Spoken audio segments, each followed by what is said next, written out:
রাতের শেষে ভোরের আজান, উচ্চ মিনার হতে কে হাঁকিল এমন ধ্বনি ঘুম যে ভেঙে দিতে। রাতের শেষে ভোরের আজান, উঠছে মিনার হতে কে হাঁকিল এমন ধ্বনি ঘুম যে ভেঙে দিতে। কে খেপাতো শেষ পড়ে রাখিস খবর কিছু, হাঁক দিয়ে যায় ডাক দিয়ে যায় কোলের কচি শিশু। এমন ডাকে এমন হাঁকে ঘুম যদি না ভাঙে, কোন ডাকে আর ভাঙবে ঘুম মরা নদীর গাঙে। হতাশ নিরাশ মন মরা তুই ভাসবে চোখের জলে, স্বভাব দোষে সামিল হবি সবহারাদের দলে। রাতের শেষে ভোরের আজান, উঠছে মিনার হতে কে হাঁকিল এমন ধ্বনি ঘুম যে ভেঙে দিতে। উপস্থিত চলমান সভার নির্বাচিত সুযোগ্য সভাপতি সাহেব, উপস্থিত ওলামায়ে কেরাম, সামনে বসে থাকা ইসলাম পিপাসিত শ্রোতা মণ্ডলী, পর্দার অন্তরালী অবস্থানরতা আমার জননীর জাতি মা ও বোনেরা, প্রশংসা আল্লাহ পাকের, যিনি আমাদেরকে একটা মসজিদ কেন্দ্রিক আয়োজিত সভাতে একই প্যান্ডেলের তলে কাউকে বক্তা কাউকে শ্রোতা করে যিনি বসার সুযোগ দিয়েছেন। সেই মহান মুনিবের শেখানো ভাষার মাধ্যমে প্রশংসা আদায় করি, সকলে বলি আলহামদুলিল্লাহ। তারই পরে পরে শান্তি বর্ষিত হোক মহাবিশ্বের মহামানব আশরাফুল আম্বিয়া মেহবুবে কিবরিয়া নবী মুহাম্মদুর রাসূলুল্লাহ সাল্লাল্লাহু আলাইহি ওয়াসাল্লামের উপর, আল্লাহুম্মা আমিন। সন্ধ্যা থেকে এ পর্যন্ত বিভিন্ন আলেমের মুখ থেকে বিভিন্ন বিষয়ে কথা আপনারা শুনেছেন। আজকের জালসার শেষ বক্তা হিসাবে আমিও আপনাদেরকে একটা গুরুত্বপূর্ণ বিষয়ের উপরে তত্ত্ববহল আলোচনা করার চেষ্টা করব ইনশাআল্লাহ।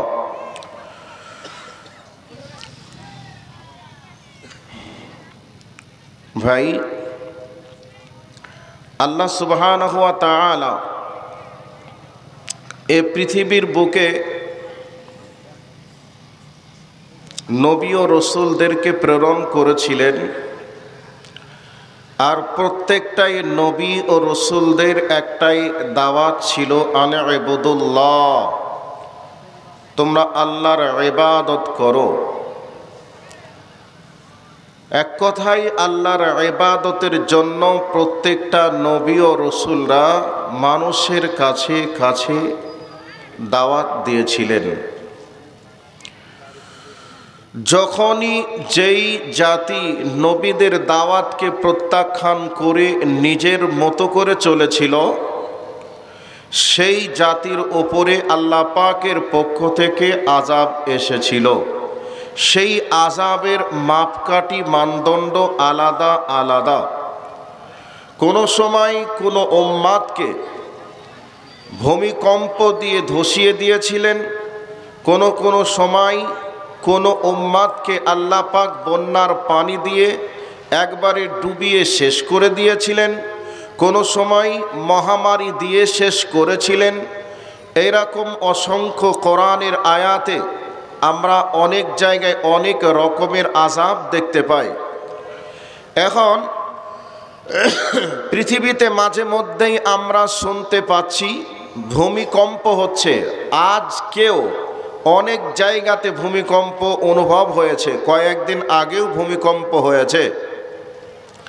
এবং আজকে আমরা সোশ্যাল মিডিয়ার মাধ্যমে দেখছি পৃথিবীর উন্নত মানের একটা দেশ, যেই দেশে আগুন জ্বলছে, মানুষজন শত রকমের চেষ্টা করেও ব্যর্থ। পৃথিবীর সমস্ত টেকনোলজি তাদের হাতে, উন্নত মানের প্রযুক্তিও তাদের হাতে, এর পরেও গোটা পৃথিবীকে তারা রিমোটের মতো করে ব্যবহার করতে পারে। এরপরেও আকাশপথে তারা স্যাটেলাইট রেখেছে, যেই স্যাটেলাইটের মাধ্যমে কোথায় থেকে কে আসছে না আসছে 40-50 কিলোমিটার দূর থেকেই তারা জানতে পারে। কিন্তু এর পরেও আল্লাহ পাক তাদেরকে কিভাবে ধ্বংস করছেন, কিভাবে জ্বলছে, কিভাবে তাদের মিলিয়ন মিলিয়ন খরচের বাড়ি ঘর পুড়ে কিভাবে শেষ হচ্ছে, এটা তারা দিনের আলোর মতো পরিষ্কার দেখছে। এরপরেও চেষ্টা করেও তারা ব্যর্থ হচ্ছে। এখনো পর্যন্ত আগুন জ্বলছে, কিছু করার নেই, এগুলি আমরা দেখছি। কাজেই পৃথিবীতে এভাবে আযাব এবং গজব একের পর এক আল্লাহ পাকের পক্ষ থেকে এসেছে। এ মর্মে কোরআন এবং সুন্নাতে অসংখ্য জায়গায় প্রমাণিত রয়েছে। কাজেই আমি আজকে আপনাদেরকে যে বিষয়ে কথা বলবো, এ বিষয়ে কথা একটু পরে ক্লিয়ার হবে। এবার আপনাদেরকে বলছি, এ পৃথিবীতে একটা নূহ আলাইহিস সালাতু ওয়াস সালাম নামক একজন নবী এসেছিলেন, যেই নবীকে দ্বিতীয় আদম বলা হয়। ওই নবী এ পৃথিবীর বুকে 950 বছর মানুষকে দাওয়াত দিয়েছিলেন। কি বলেছিলেন? ইয়া কওমি, হে আমার জাতি, হে আমার কওমের লোকেরা, আনি'বুদুল্লাহ, তোমরা আল্লাহর ইবাদত করো, ওয়াত্তাকুহু, আল্লাহকে ভয় করো, ওয়া আতিউন, আমার অনুকরণ তোমরা করো। এ কথা হযরত নূহ আলাইহিস সালাতু ওয়াস সালাম তিনি তিনার জাতির লোককে বললেন। এরপরেও তিনি বলেছিলেন, আনা নাযীরুম মুবিন, আমাকে আল্লাহ প্রকাশ্য জাহান্নামের ভয় দেখানোর জন্য দুনিয়াতে প্রেরণ করেছেন। সেই নূহ আলাইহিস সালাতু ওয়াস সালাম তিনি তিনার জাতিকে ইন্নী দাউতু কওমি লাইলাও ওয়া নাহারা, হযরতে নূহ আলাইহিস সালাতু ওয়াস সালাম তিনি আল্লাহকে বলছেন, আল্লাহ আমি আমার কওমের মানুষদেরকে দিনে দাওয়াত দিয়েছি, রাত্রিতেও দিয়েছি, প্রকাশ্যেও দিয়েছি, গোপনেও দিয়েছি। এরপরে তারা আমার দাওয়াতকে প্রত্যাখ্যান করেছে। এমনকি আমি যখন তাদের কাছে দ্বীনের দাওয়াত শুরু করি, এই অবস্থায় তারা আমার বক্তব্যর আওয়াজ যাতে করে কান পর্যন্ত না আসে, এই জন্য তারা কানে আঙ্গুল দিয়েছে। আবার রাস্তাঘাটে দেখে আমি কথা বলবো, আমি যাতে করে চিনতে না পারি, এই জন্য তারা মাথার উপরে কাপড় দিয়েছে, চাদর দিয়েছে। হে আল্লাহ, আমি আমার জাতিকে যতই বলছি তারা ততই যেন আমাকে ত্যাগ করে তারা পালিয়েই যাচ্ছে। এইভাবে হযরত নূহ আলাইহিস সালাতু ওয়াস সালাম তিনি 950 বছর দাওয়াত দেওয়ার পরে সীমিত মানুষ দ্বীনের প্রতি আসলো। বাকি মানুষ দ্বীনের প্রতি না আসার কারণে আল্লাহ পাকের পক্ষ থেকে আযাব আসলো, বন্যার পানিতে ইঁদুর মরা হয়ে মরে দুনিয়ার বুক থেকে বিদায় নিল। এ ইতিহাস আপনারা জেনেছেন, বহু আলেমের মুখ থেকে বক্তব্য শুনেছেন। আজ বর্তমান সময়ে দিন রাত আলেম ওলামারা কোরআনের দাওয়াত, এক কথায় নবীরা যে দাওয়াত দিয়েছিলেন পৃথিবীর মাটিতে, সেই দাওয়াত দিন রাত আলেমরা দিচ্ছেন। কখনো সশরীরে, কখনো আবার সোশ্যাল মিডিয়ার মাধ্যমে, কখনো আবার লিখনের মাধ্যমে, কখনো আবার বক্তব্যের মাধ্যমে দিন রাত কিন্তু দাওয়াত চলছে। দাওয়াত চলার পরেও এই উম্মাত দাওয়াতকে প্রত্যাখ্যান করে আজকে তারা বিভিন্ন দিক থেকে কোরআন এবং সুন্নাহকে বাদ দিয়ে নিজের ইচ্ছা মতো তারা চলছে। কোনটা শরীয়তে আছে, কোনটা নেই, কোনটা করা যাবে, কোনটা যাবে না, এটা মানুষ বর্তমান সময়ে জানার চেষ্টা করে না। তারা ওই যে পাশ্চাত্য সভ্যতার দিকে তাকিয়ে তারা যা করে, এই মুসলমান জাতিও তাই করতে শুরু করেছে। এই জন্য বিভিন্ন দিক থেকে এই মুসলিম উম্মার উপরে আযাব আসছে। আল্লাহ পাকের পক্ষ থেকে আযাব, আবার কোনো সময় অত্যাচারী শাসককে নিযুক্ত করে দিয়ে আযাব। আজকে অত্যাচারী শাসকের মাধ্যমে গোটা ভারতবর্ষের মানুষ আজকে বিপদগ্রস্ত।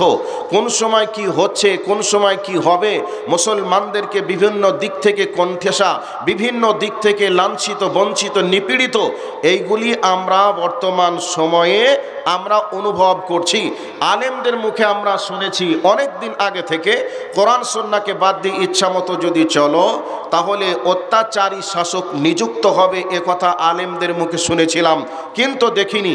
এখন বর্তমান সময়ে আমরা দেখছি বিভিন্ন দিক থেকে আমাদেরকে কণ্ঠেসা করেও আমাদের প্রতি তারা সন্তুষ্ট না হয়ে এখন আবার ওয়াকফ বিল প্রত্যাহার করবে, ওয়াকফ সম্পত্তিকে বাতিল করবে, ব্যান করবে, তাদের আয়ত্তেই নেবে, এ চিন্তা ভাবনা তারা শুরু করেছে।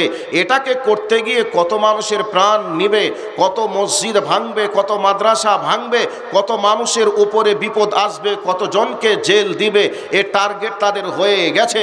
এগুলি হচ্ছে কেন? কেবলমাত্র আল্লাহর আইনকে আমরা বাদ দিয়ে নিজের মতো করে আইনকে বাস্তবে প্রণয়ন করার কারণে বিভিন্ন দিক থেকে আযাব এবং গজবের সম্মুখীন আমরা হচ্ছি। কাজেই এই পৃথিবীর মাটিতে যখনই ওহির বিধানের কাছে মানুষ মাথা নত না করে ইচ্ছামতো চলেছে, তখনই এই পৃথিবীর বুকে আযাব এসেছে। আযাবের কবলে পড়ে এই পৃথিবীতে মুসলিম ধ্বংস হয়েছে, অন্য জাতিরাও ধ্বংস হয়েছে। মুসলিম যারা ঈমানদার তারা যদি ধ্বংস হয় তাহলে জানতে হবে আল্লাহ তাদের শহীদি মর্যাদা হিসাবে কবুল করেছে, আর বেঈমান যদি মারা যায় তাহলে তার আযাব এবং গজবে তারা মারা গেছে, জাহান্নামের বাসিন্দা তারা হবে। সম্মানিত উপস্থিতি, আজকে বর্তমান সময়ে আমরা ওহির বিধানের কাছে মাথা নত করতে চাই না, বরং আমরা ইবলিশের বন্ধ হয়ে ইবলিশের কর্মকাণ্ড করতে আমরা বেশি পারদর্শী। আজকে আমরা ইবলিশে কর্মকাণ্ড করছি বলেই আজকে একটা বিশাল বড় প্যান্ডেল আলেম ওলামাদেরকে নিয়ে এসে লাইট মাইক পোস্টার পোস্টিং করে এরপরেও মানুষের উপস্থিতি নেই ফাঁকা ময়দানে, সন্ধ্যা থেকে এ পর্যন্ত প্রোগ্রাম চলছে। কিন্তু এই প্রোগ্রাম শীত যতই হোক, অন্যান্য প্রোগ্রাম হলে আজকে এই প্রোগ্রামের স্থানে মাঠে লোকে জায়গা দেওয়া যেত না। আজকে ওহির বিধানের কাছে আমরা মাথা নত করতে পারছি না বলে আমরা বিভিন্ন দিক থেকে আযাবের সম্মুখীন হচ্ছি। সম্মানিত উপস্থিতি, আযাবের সম্মুখীন হয়েছে। এই অবস্থায় আল্লাহ পাক বিভিন্নভাবে সাইজ করতে চেয়েছেন। কিভাবে?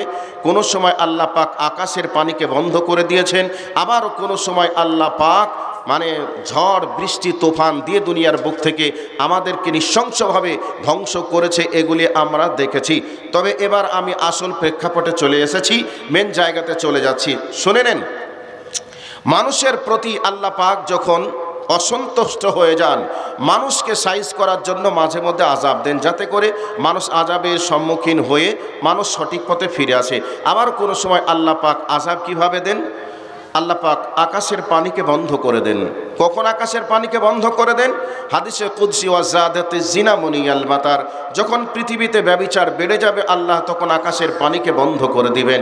আবারও যখন কোনো সময় মানুষেরা এক কথায় ওজনে দেওয়া দিতে কম এবং বেশি করবে, তখন আল্লাহ পাক এই পৃথিবীতে আকাশের পানিকে বন্ধ করে দিবেন। অনেক বিষয় আছে।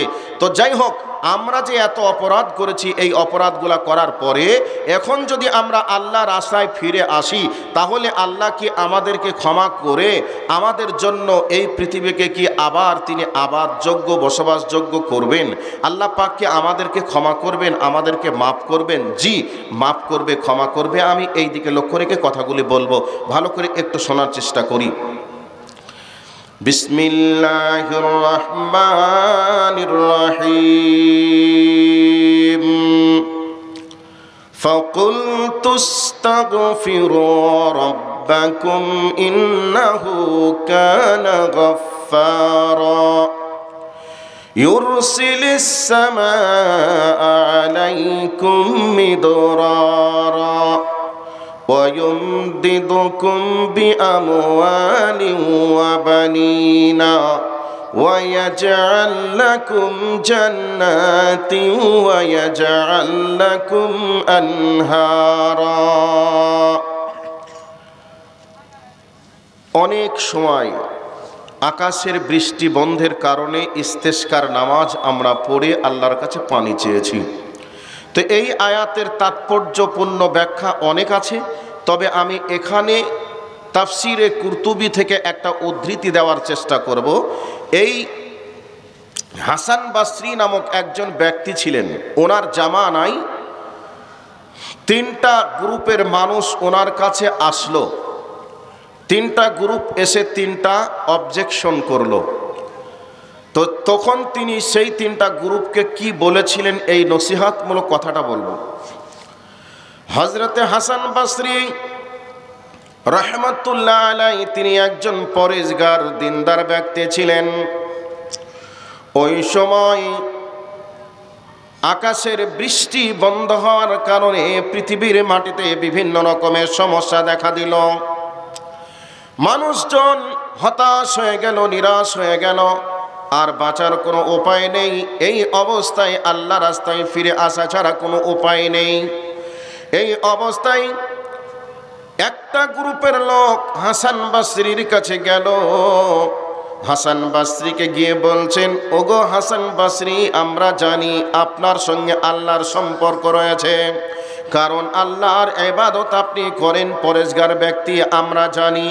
এই জন্য আপনার কাছে আমরা এসেছি। আজকে আকাশের বৃষ্টি বন্ধ হয়ে যাওয়ার কারণে জমিন যেন মৃত্যুবরণ করেছে, জমিন ফেটে চৌচির হয়ে গেছে। এই জমিনের উপরে অনেক ফসল আমাদের ছিল, ফসলগুলি যেন নষ্ট হয়ে গেল।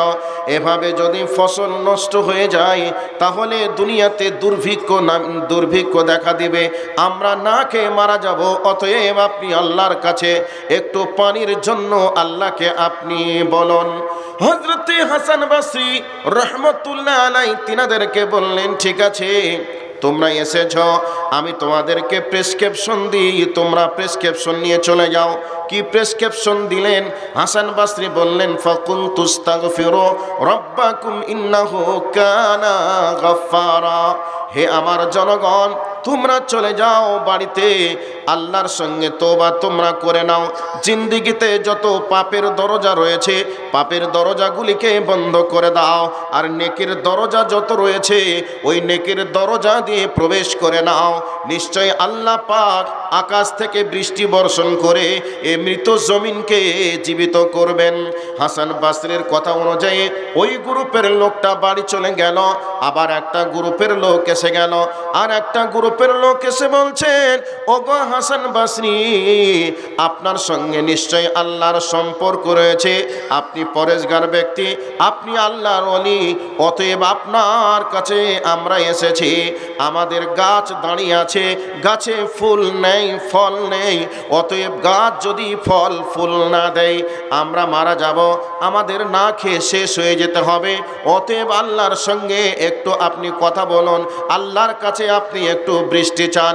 বৃষ্টি যদি হয়ে যায় তাহলে এই জমিনে আবার গাছ দাঁড়িয়ে থাকবে, গাছে ফুল ধরবে, গাছে ফল ধরবে।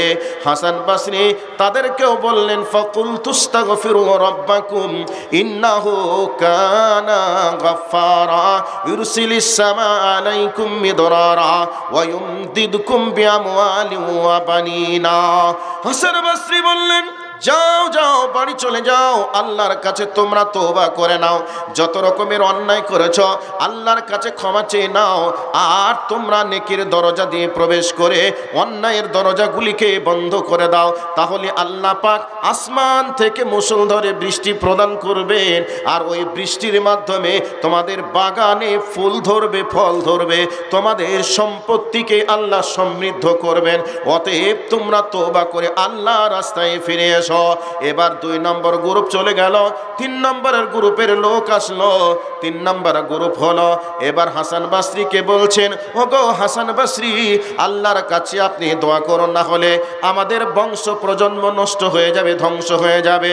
তারা বিবাহ করেছিল, তারা এসে অবজেকশন করলো, আমরা আমাদের গ্রামের অনেক মানুষ বিবাহ করেছি, বিবাহ করার পরে এখনো পর্যন্ত কারোর স্ত্রীর গর্ভে যেন সন্তান আসলো না।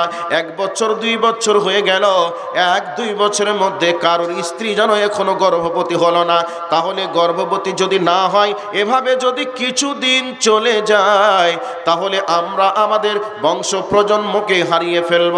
আমরা বাবা হতে পারবো না, আমরা মা হতে পারবো না। অতএব আল্লাহর কাছে আপনি দোয়া করুন, নিশ্চয় আল্লাহ পাক আপনার দোয়াকে কবুল করে আমাদেরকে আল্লাহ সন্তানের মা বাবা বানাবেন।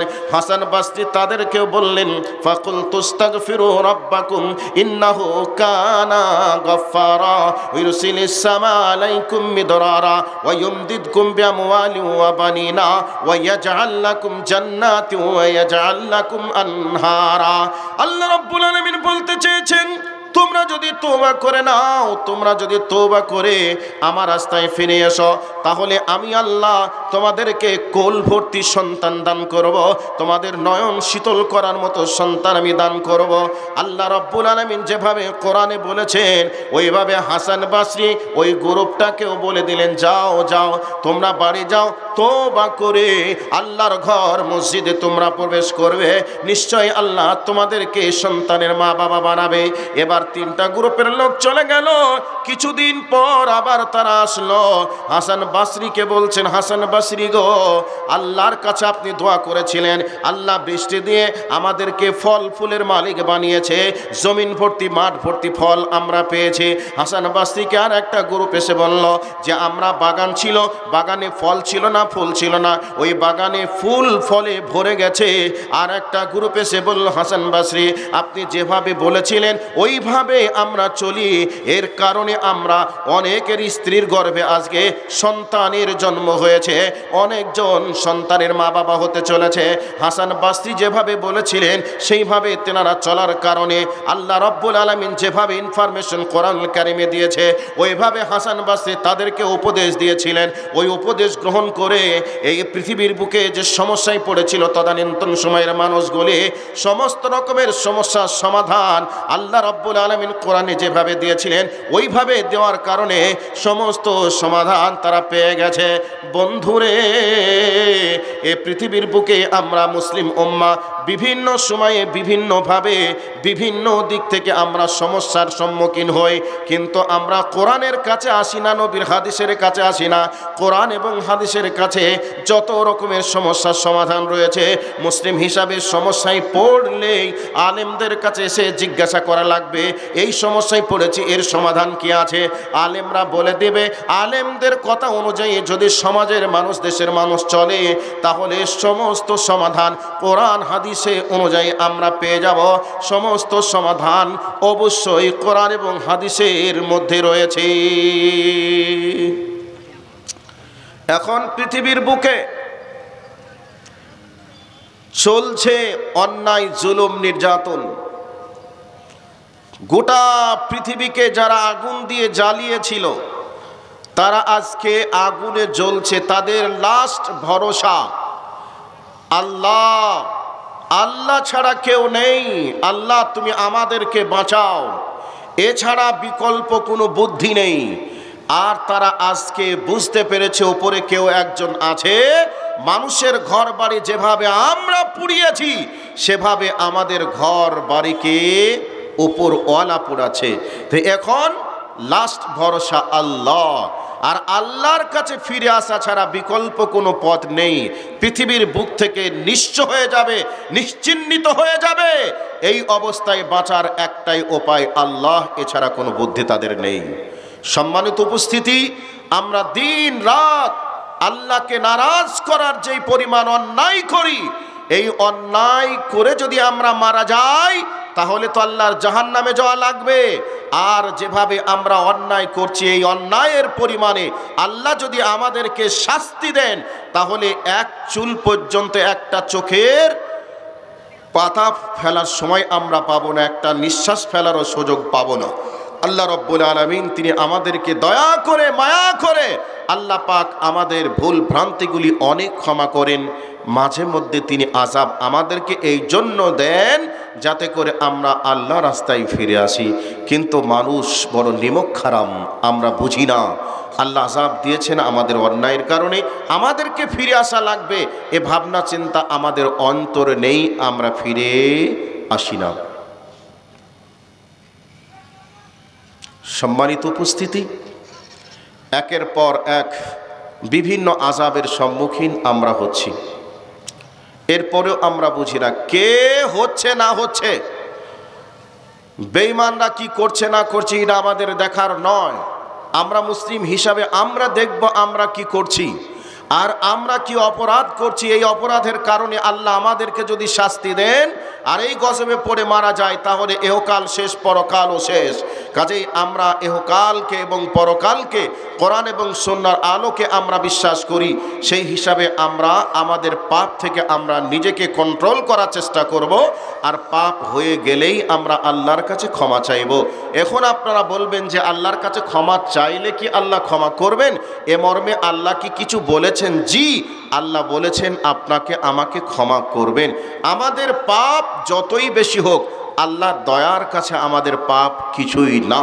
কাজেই আল্লাহর দয়ার থেকে আমাদের পাপ ছোট, আর আমাদের পাপ আল্লাহ ক্ষমা করবেন এ মর্মে আল্লাহ বলেছেন। তবে শর্ত হলো আল্লাহর কাছে ক্ষমা চাওয়া। আল্লাহ কি বলেছেন? তুবু ইলাল্লাহি তাওবাতান নাসুহা। আল্লাহ রাব্বুল আলামিন বলেন, বান্দারে তোমরা খালিস নিয়তে তওবা করো, আমি আল্লাহ তোমাদের তওবাকে কবুল করব। আল্লাহ রাব্বুল আলামিন কোরআনুল কারীমে অন্য আয়াতের মধ্যে বলেন, কুল ইয়া ইবাদিয়াল্লাযীনা আসরাফু আলা আনফুসিহিম লা তাকনাতু মির রাহমাতিল্লাহ ইন্নাল্লাহা ইয়াগফিরুজ যুনুবা জামিআ। আল্লাহ রাব্বুল আলামিন নবীজিকে সম্বোধন করে বলেন, হে নবী তুমি বলে দাও, যারা নাফসের উপরে জুলুম করেছে, অত্যাচার করেছে, পাপের সাগরে যারা ডুব দিয়েছে, এই মানুষগুলি যাতে করে নৈরাশ না হয়ে যায়, হতাশ না হয়ে যায়। এত অপরাধ করেছি, এত অপরাধ নাকি ক্ষমা করবে? এত অপরাধী আমি, আমার আল্লাহ ক্ষমা করবে না, আমি ধ্বংস হয়ে গেলাম, এরকম ভাবনা চিন্তা যাতে না করে, এরকম ভাবনা চিন্তা না করে হে নবী তুমি বলে দাও, নিশ্চয় আমি রব্বুল আলামিন তাদের জিন্দেগির গুনাহগুলিকে মাফ করব, তুমি বলে দাও। তাহলে আল্লাহ রব্বুল আলামিন মাফ করবেন, ক্ষমা করবেন, এ মর্মে কোরআনের দুইটি আয়াত আপনাদেরকে শোনালাম। আল্লাহ রব্বুল আলামিন কত মেহেরবান, কত দয়াবান। আপনাদেরকে আর একটা ঘটনা শুনিয়ে দিই। হযরত মূসা আলাইহিস সালামের জামানায় হযরত মূসা কালিমুল্লাহ তিনি সালাতুল ইস্তিসকার নামাজের জন্য তিনি ময়দানে নেমে পড়েছেন। ময়দানে তিনি দোয়া চালাচ্ছেন। এই অবস্থায় জিবরাইল এসে হযরত মূসা কালিমুল্লাহকে বলছেন, মূসা কালিমুল্লাহ, তুমি যতই সালাতুল ইস্তিসকার মাধ্যমে তুমি দোয়া করো না কেন, যতই পানি চাও, তোমার রব্বুল আলামিন তোমাকে বৃষ্টি প্রদান করবেন না। হযরত মূসা বললেন, কেন? হযরত মূসাকে বলছেন, তোমার এই জামাতের ভিতরে এমন একটি পাপিষ্ঠ গুনাহগার ব্যক্তি রয়েছে, যেই ব্যক্তি 40টা বছর আল্লাহ রাব্বুল আলামিনের নাফরমানি করছে, একটা সেকেন্ড নেই যে আল্লাহকে সন্তুষ্ট করার কাজ করেছে, মানে তার 40টা জীবনে সদা সর্বদাই নাফরমানি আর নাফরমানি করছে। এই রকম গুনাহগার পাপিষ্ঠ ব্যক্তিরা তোমার নামাজের জামাতের ভিতরে রয়েছে। এরকম পাপিষ্ঠ থাকলে আল্লাহ রাব্বুল আলামিন কোশ্চিন কালেও পানি দিবেন না। এই অবস্থায় হযরতে মূসা রেগে লাল হয়ে গেলেন। মূসা বলছেন, কে আছো রে এমন গুনাহগার? বার হয়ে যাও তাড়াতাড়ি, তোমার জন্য বৃষ্টি হবে না, তাড়াতাড়ি বার হয়ে যাও। যখন এমন কথা বললেন, যেই ব্যক্তি অপরাধ করেছে, গুনাহ করেছে, ওই ব্যক্তি তো নিজেই বুঝতে পেরেছে এই অপরাধী আর তো কেউ নাই, সেই অপরাধী হলাম আমি। এই অবস্থায় আল্লাহকে বলছেন, হে প্রভু, তুমি 40টা বছর ধরে আমার অপরাধকে তুমি ঢেকে রেখেছো, গোপন করে রেখেছো, আর আজকে তুমি এতগুলো মানুষের মাঝে তুমি অপমান করবে। প্রভুরে, আমি ভুল করেছি, অন্যায় করেছি, আর জীবনে অন্যায় করব না, অপরাধ করব না। প্রভু তুমি আমাকে মাফ করে দাও, আমি তোমার কাছে ফিরে আসতে চাই। আল্লাহ তুমি আমাকে ক্ষমা করে দাও। আল্লাহ আর জিন্দেগিতে আমি এই রকম অন্যায় করব না, আমাকে তুমি এতগুলো মানুষের মাঝে তুমি অপমান করিও না। এবার আল্লাহ রাব্বুল আলামিন তার গুনাহকে মাফ করলেন, তওবাকে কবুল করলেন। এবার বৃষ্টি শুরু হয়ে গেল। হযরত মূসা কালিমুল্লাহ এবার আল্লাহকে আবার বলছেন, আল্লাহ তুমি একটু পরেই, একটু আগেই তুমি বললে বৃষ্টি হবে না, আবার তুমি বৃষ্টি দিলে, বলো তুমি আমার সঙ্গে কি তামাশা করলে? এই অবস্থায় হযরত মূসাকে আল্লাহ পাক বললেন, মূসা রে, যেই ব্যক্তি এরকম গুনাহগার ছিল ওই ব্যক্তি আমার কাছে তওবা করে ফিরে এসেছে, এই জন্য আমি বৃষ্টি দিলাম। হযরত মূসা আল্লাহকে বলছেন, আল্লাহ ওই ব্যক্তিরা কে, তুমি আমাকে একটু দেখিয়ে দাও। আল্লাহ রাব্বুল আলামিন মূসাকে বললেন, মূসা 40 বছর যার পাপকে আমি ঢেকে রেখেছিলাম, তখন আমি তোমাকে দেখাইনি, অপমান তারে আমি করি নাই, এবং ওই ব্যক্তিরা এখন তওবা করে ফিরে এসেছে, আর আমি তোমাকে তার নাম বলে দেখিয়ে দিয়ে আমি অপমান করব, এটা হতে পারে না। আমি আল্লাহ তার জিন্দেগির গুনাহগুলিকে মাফ করে দিয়েছি। তাহলে দেখে নেন আল্লাহ রাব্বুল আলামিন কত দয়াবান, কত মেহেরবান। সেই আল্লাহর কাছে যদি আমরা চোখের পানি ছেড়ে দিয়ে আমরা যদি আল্লাহর কাছে ফিরে আসতে পারি, তাহলে আল্লাহ আমাদের জিন্দেগির গুনাহগুলিকে মাফ করবেন, ক্ষমা করবেন। এ মর্মে কোরআনের আয়াত আছে, নবীজির হাদিস রয়েছে। অতএব আমরা গুনাহ করেছি এ কথা সত্য, কিন্তু গুনাহ করার পরে আল্লাহ রাব্বুল আলামিনের কাছে ফিরে আসা লাগবে। এই জন্য নবী মুহাম্মদুর রাসূলুল্লাহ সাল্লাল্লাহু আলাইহি ওয়াসাল্লাম বলেন, বর্ণনাকারী হযরত আবু হুরায়রা রাদিয়াল্লাহু তাআলা আনহু, এই হাদিসের যিনি ব্যাখ্যা দিচ্ছেন তিনি হলেন আমাদের গ্রুপ লিডার নবী মুহাম্মদুর রাসূলুল্লাহ সাল্লাল্লাহু আলাইহি ওয়াসাল্লাম বলছেন, কুল্লু বানি আদামা খাত্তাউন ও খায়রুল খাত্তাইন আত-তাওয়াবুন। নবীজি বলছেন প্রত্যেকটা আদম সন্তানই অপরাধী, প্রত্যেকটা আদম সন্তান গুনাহগার, তবে গুনাহগার অপরাধীদের মধ্যে ওই ব্যক্তি হলো উত্তম, যে ব্যক্তি গুনাহ করার পরে আল্লাহর কাছে তওবা করে ফিরে আসে, ওই ব্যক্তি হচ্ছে আল্লাহর কাছে অতি উত্তম। এই মর্মে এবার একটা কোরআনের আয়াত শোনাই, সূরা তাহা আয়াত নাম্বার 82।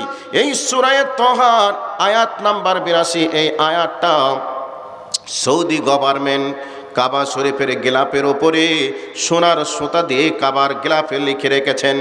বন্ধুরে এবার বলবেন কোন জায়গায় আছে? রুকনি ইয়ামানি, রুকনি ইয়ামানি থেকে হাজারের আসওয়াদের মিডিলে এই আয়াতটাকে লিখে রেখেছেন। এই আয়াতের ভিতরে এমন কি আছে যে লিখে রাখা হয়েছে? আল্লাহ রাব্বুল আলামিন বলেন, ওয়া ইন্নী লাগাফফারুল লিমান তাবা ওয়া আমানা ওয়া আমিলা সলিহা সুম্মা ইহতাদা। আল্লাহ রাব্বুল আলামিন বলেন, নিশ্চয় আমি আল্লাহ ক্ষমা করব তাদেরকে যারা তওবা করে ঈমান আনবে এবং নেক আমল করবে, এবং হিদায়াতের উপরে যারা অবিচল থাকবে, তাদের জিন্দেগির গুনাহগুলিকে আমি রব্বুল আলামিন মাফ করে দিব, ক্ষমা করে দিব। অতএব আমরা ভুল করেছি, তওবা করে যদি আল্লাহ রাস্তায় ফিরে আসে, নিশ্চয় আল্লাহ রব্বুল আলামিন আমাদের জিন্দেগির গুনাহগুলিকে মাফ করবেন, ক্ষমা করবেন। কোরআনুল কারীমের মধ্যে প্রমাণিত রয়েছে। এবার আপনাদেরকে কয়েকটি হাদিসের আলোকে নিয়ে যাওয়ার চেষ্টা করব। যেহেতু সময় স্বল্প, মানুষজন যদি সামনে না থাকে বক্তব্য রাখতে মন লাগে না। অতএব আপনাদের কাছে আল্লাহ রাব্বুল আলামিন কত মেহেরবান, কত প্রিয়, আল্লাহ কত আমাদের ভালোবাসেন, এ মর্মে আপনাদেরকে কয়েকটা দৃষ্টান্ত স্বরূপ হাদিস শোনাবো। বন্ধুরে, আজকে যিনি আমার সম্মানিত সভাপতি আমার বাম পাশে বসে আছেন, এই ব্যক্তির একটা 15 বছরের ছেলে আছে বা 20 বছর বয়সের একটা ছেলে আছে। ওই ছেলের সঙ্গে ওনার একটা রাগারাগি হয়ে গেল। এই রাগারাগির কারণে ছেলে এই অবস্থায় বাপের কাছে জিদ ধরে বসলো। বাপও যেন রেগে গেলেন। এই অবস্থায় বাপ এখন ছেলেকে বলছে, যা, দূর হয়ে চলে যা আমার বাড়ি থেকে, তোকে এই অপরাধ করতে নিষেধ করেছি, কেন তুই অপরাধ করবি বল। এইবার রাগারাগি হওয়ার কারণে বাপ হিসাবে ছেলের প্রতি রেগে গিয়ে বলছে, যা, বাড়ি থেকে বার হয়ে চলে যা, তোর মতো ছেলের আমার প্রয়োজন নেই। এই অবস্থায় ছেলেও বলছে, ঠিক আছে, তোমার বাড়িতে আমার থাকার প্রয়োজন নেই, আমি বাড়ি থেকে বার হয়ে চলে গেলাম। ছেলেও যেন বাড়ি থেকে বার হয়ে গেল। আচ্ছা বলুন তো, বাপ তো রাগের মাথায় বলল বাড়ি থেকে চলে যা, ছেলেও যেন চলে গেল, তবে কষ্ট কে বেশি পাবে? ছেলে পাবে না বাপ পাবে? একটু আপনাদের বিবেক খেটিয়ে আপনারা উত্তরটা দিবেন। সবাই বলবেন ছেলে থেকে বাপ বেশি কষ্ট পাবে। এবার ছেলে চলে গেল। মাগরিবের আজানের সময় হয়ে গেল, ছেলে বাড়ি আসলো না। মাগরিব থেকে ঘড়ির কাঁটা কটকট করে আগাতে আগাতে চলে গেল এশার দিকে। এশা হয়ে গেল, এখনো পর্যন্ত যেন ছেলে বাড়ি আসলো না। এই অবস্থায় নামাজ পড়ার পরে এবার বাপ হিসাবে দায়িত্ব পালন করতে শুরু করলো। ছেলে কোথায় গেল, ছেলের বন্ধু বান্ধবী যারা রয়েছে, কোথায় ছেলে বসে থাকে, কার বাড়িতে যায়, সবার বাড়িতে খোঁজ লাগালো, কোনো বাড়িতেই যেন ছেলেকে পাওয়া গেল না। এই অবস্থায় আত্মীয় স্বজনের বাড়িতে মোবাইলের মাধ্যমে যোগাযোগ শুরু হয়ে গেল। সলে, ওনার ছেলের নাম ধরে নেন সলে। এবার বলছে আমার ছেলে সলে তোমার বাড়িতে গেছে। সবাই বলে দিল না, আমার বাড়িতে আসে নাই। এই অবস্থায় প্রচণ্ড ঠান্ডা রাত, এই ঠান্ডা রাত্রিতে ক্লান্ত হয়ে, হতাশ হয়ে, নৈরাশ হয়ে বিছানায় শুয়ে গেল। স্বামী এবং স্ত্রী দুইজন বলাবলি করতে শুরু করলো, কেনই বা রাগ মাথায় ছেলেকে বললাম বাড়ি থেকে চলে যেতে, ছেলে আজকে কোথায় চলে গেল? প্রচণ্ড ঠান্ডা রাত, ছেলে কোথায় খেলো, কোথায় ঘুমালো, কার বাড়িতে উঠলো, এই নিয়ে যেন মনের ভিতরে টেনশনের মাত্রা বেড়ে গেল। আর মাঝে মধ্যে স্ত্রী বলে তোমার সব সময় রাগ, কেন তুমি এমন কথা বললে, ছেলে কোথায় চলে গেল? দুইজন স্বামী স্ত্রী বিছানার ভিতরে শুয়ে একবার ডান কাত একবার বাম কাত মোটা মোটা নিঃশ্বাস ফেলে আর ছেলের জন্য চোখের পানি ছেড়ে দিয়ে কান্না করে। এই করে করে রাত একটু গভীরের দিকে গেল। মানুষ মাত্রে ঘুমের নিদ্রায় এসে গেল, ঘুমিয়ে গেল। হঠাৎ করে যেন ঘুম ভেঙে গেল। ছেলে নেই, এখনো পর্যন্ত বাড়িতে আসি নাই। ছেলের জন্য টেনশন বেড়ে গেল। এই করে করে সকাল হয়ে গেল, সকাল হয়ে গেল, আবার সন্ধ্যা এসে গেল, এখনো ছেলে বাড়ি আসে নাই। 2 দিন 3 দিন 4 দিন 5 দিন 10 দিন হয়ে গেল। এই করে করে যত দিন যায় ছেলের জন্য ততই যেন কাটা কবুতরের মতো ছটপট লটপট করে। খামারে মন বসে না, কাজ করতে যেন কোনো আগ্রহ লাগে না। এই করে করে মন মেজাজ যেন একবারে খিটখিটে হয়ে গেল, মেজাজ যেন একবারে আলাদা হয়ে গেল, শরীর না খেয়ে যেন দুর্বল হয়ে গেল। এই চলছে, এই চলতে চলতে, আচ্ছা বলুন তো এই অবস্থায় মা আর বাপ এমন কান্না করবে, চোখে যেন পানি পড়ে পড়ে চোখ যেন ঘা হয়ে গেল। বাপ এক সময় আবেগ দিয়ে বলছে বেটা তুই কোথায় গেলি, বল বল বল, একটু তুই সন্ধানটা দে, তো যেখানে আছিস ওইখানে থেকেই তোকে আমি নিয়ে আসবো, বেটারে একবার খবরটা দে। এইরকম কথা বাপ হিসাবে বলবে কি বলবে না বলবে। এই করে করে এবার কোনো একদিন রাত্রিতে স্বামী এবং স্ত্রী দুইজন বাড়ির বিছানাতে ঘুমিয়ে আছে। গভীর রাত, গভীর রাত্রিতে ছেলে এসে আব্বা বলে ডাক দিয়েছে, মা বলে ডাক দিয়েছে। এবার মায়ের ঘুম ভেঙে গেল, বাপেরও ঘুম ভেঙে গেল।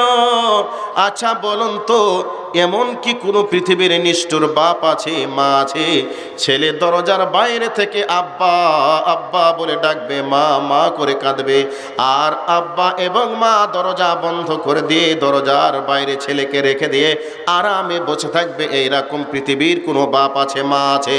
পৃথিবীর কোনো আব্বা নেই, পৃথিবীর কোনো মা নেই। এই অবস্থায় দরজা খুলে দিয়ে যখন দেখবেন ছেলে এসে গেছে, ছেলে যেন ভুলটা বুঝতে পেরে মাথা নিচু করে বাপের দিকে আগিয়ে আসছে চোখের পানি ফেলতে ফেলতে।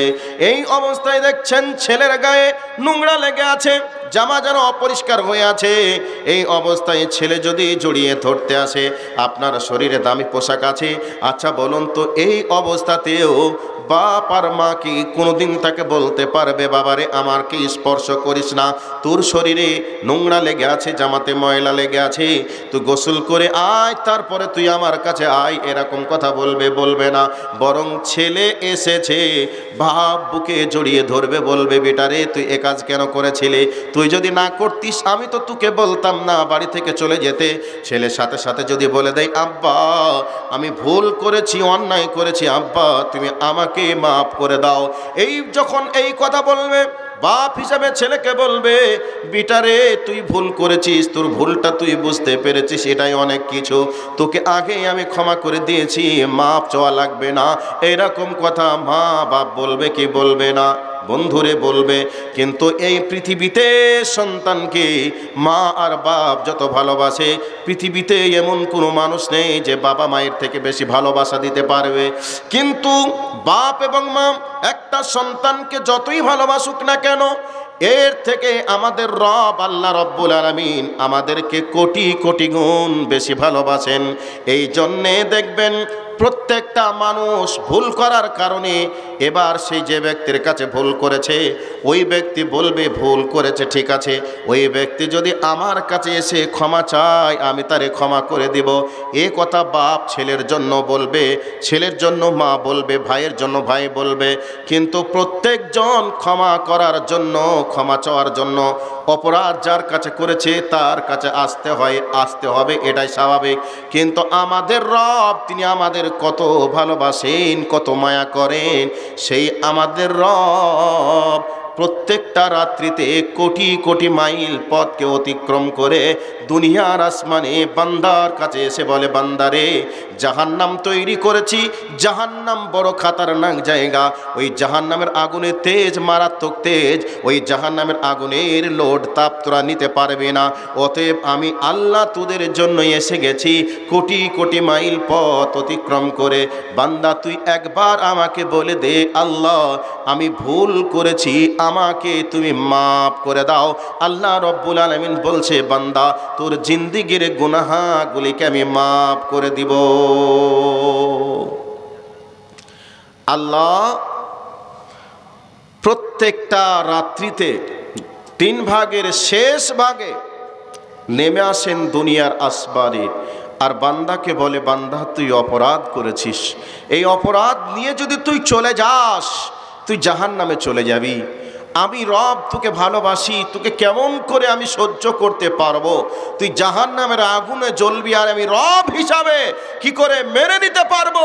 এই জন্য আমি রব তোর কাছে এসেছি, একবার আমার কাছে আয়, চোখের পানি ফেলে ডাক, আমি তোর জিন্দেগির গুনাহগুলিকে মাফ করব।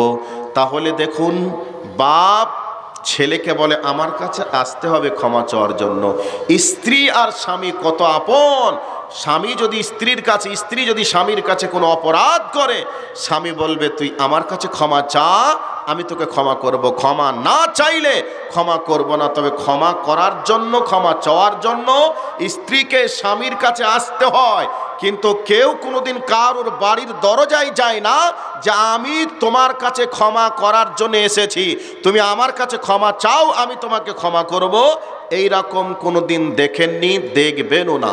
তবে ক্ষমা যে চাই তার কাছে আসতে হয়। তো আমাদের রব আমাদেরকে কত ভালোবাসেন, তিনি আমাদের কাছে এসে বলেন ক্ষমা চা, আমি তোদেরকে ক্ষমা করব।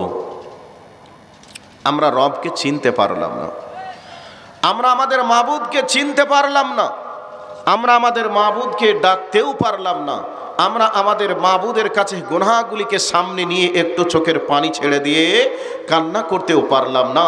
আমাদের রব আমাদেরকে কত ভালোবাসেন। আমাদের রব তিনার কাছে 100টা রহমত, দয়া, মায়া, মমতা রয়েছে।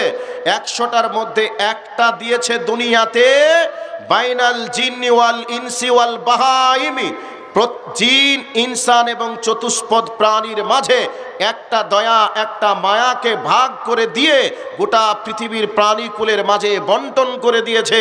তো একটা মায়ার গুণে একটা ছেলে আগুনে পুড়ছে, মা দেখবে এটা কি হতে পারে? হতে পারে না। একটা মায়ার গুণে মা তার বাচ্চাকে বুকে রেখে ভিজা জায়গাতে মা শুয়ে থেকে সন্তানকে শুকনা জায়গায় রাখে। একটা মায়ার গুণে একটা গাভী তার বাচ্চাকে জন্ম দেওয়ার পরে তার নোংরাগুলিকে জিভ দিয়ে চেটে পরিষ্কার করে। একটা মায়ার গুণে একটা মুরগি তার বাচ্চাগুলিকে ডানার ভিতরে ঢেকে বাচ্চাগুলিকে শুকনা জায়গা রাখার চেষ্টা করে। মা পানিতে সারা রাত সারা দিন ধরে ভিজে। একটা মায়ার গুণে এত কিছু হতে পারে। তাহলে যেই আল্লাহর কাছে 100টা রহমত বিদ্যমান থাকবে, এর পরেও যদি কোনো মানুষ জাহান্নামে চলে যায়, তাহলে এর থেকে হতভাগা কে আর থাকতে পারে? আমাদের রব তিনি বলছেন, হে আমার বান্দারা, আমি আল্লাহ তোমাদের জন্য ক্ষমার হাতকে আমি আল্লাহ রাত্রিতে প্রসারিত করে রেখে দিই, যাতে করে দিনের আলোতে আমার বান্দারা অন্যায় করে রাতের অন্ধকারে আমার কাছে চোখের পানি ছেড়ে দিয়ে কাঁদবে। আর আমি যদি রাত্রিতে ক্ষমা না করি, তাহলে ক্ষমা তারে করবে কে? আবার আমি আল্লাহ দিনের বেলাতেও আমার ক্ষমার হাতকে, দয়ার হাতকে, মায়ার হাতকে প্রসারিত করে রেখে দিই। রাতের অন্ধকারে আমার বান্দা লোক চোখে ফাঁকি দিয়ে অন্যায় করেছে, পাপ করেছে, আর সেই পাপের ব্যাপারে দিনের আলোতে মসজিদে বসে মানে রাস্তাঘাটে দাঁড়িয়ে আমার বান্দা আমার কাছে ক্ষমা চাইবে। আমি যদি তাকে ক্ষমা না করি তাহলে তাকে ক্ষমা করবে কে? এই জন্য আল্লাহ দিনেও ক্ষমা করার জন্য তিনি বসে আছেন, রাত্রিতেও ক্ষমা করার জন্য তিনি বসে আছেন। দিন রাত তিনি আমাদেরকে ক্ষমা করার জন্য তিনি বলছেন, বান্দা আমার কাছে ক্ষমা চাও, আমি তোমাদেরকে ক্ষমা করব। সম্মানিত উপস্থিতি, আমাদের রব আমাদেরকে খুব ভালোবাসেন, আমাদের রব আমাদেরকে মায়া করেন, কিন্তু আমরা আমাদের রবকে চিনলাম না, আমাদের রবকে আমরা বুঝতে পারলাম না। কাজে আমরা যদি ক্ষমা চাই আল্লাহ ক্ষমা করবেন, এ মর্মে কোনো সন্দেহ নেই, এ মর্মে কোরআন এবং সুন্নাহ স্পষ্ট। কাজে আমরা যে যত বড় অপরাধী হই না কেন, অপরাধটা বড় কথা নয়, অপরাধকে সামনে নিয়ে আল্লাহর সঙ্গে একটু চোখের পানি ছেড়ে দিয়ে আমরা একটু আল্লাহর সঙ্গে কানেক্ট করার চেষ্টা করব, ইনশাল্লাহ আল্লাহ ক্ষমা করবে। আমরা কত বড় হতভাগা, আমরা আমাদের বাড়িগুলিকে 20 লক্ষ 10 লক্ষ 5 লক্ষ খরচ করে আমরা বানাতে পারি, আর আল্লাহর ঘর বানানোর সময় লোকের কাছে সাহায্য চাইতে হয়। আমাদের এটা ইমানি কর্তব্য, দায়িত্ব থাকার প্রয়োজন ছিল। আমার বাড়িটা আমার টাকা হয়েছে, বাড়িটা আমিকে যেভাবে মাস্টার প্ল্যান দিয়ে ডিজাইন করে আমরা আমাদের বাড়িটাকে বানাই, ঠিক আমাদের এলাকার থেকে আজকে আমাদের বাড়িগুলা থেকে মসজিদটা অতি দুর্বল, অতি নগণ্য। কাজেই এই মসজিদটাকেও যুগের ও যুগ অনুযায়ী মসজিদটাকে একটু সুন্দর করে সাজাতে হবে, এ চিন্তা চেতনাটা আমাদের হওয়ার প্রয়োজন ছিল। কাজেই প্রত্যেকজন মানুষ যদি আমরা আমাদের মতো করে ভাবতাম যে আমার বাড়িটা তৈরি করতে খরচ হয়েছে 20 লাখ 10 লাখ, আমাদের এই মসজিদটাকেও হয়তো 20 লক্ষ টাকা খরচ হবে, 10 লক্ষ টাকা খরচ হবে, 5 লক্ষ টাকা খরচ হবে। তাহলে 300-400 ঘর, 200-250 ঘরের মানুষ মিলে মসজিদটাকে নিয়ে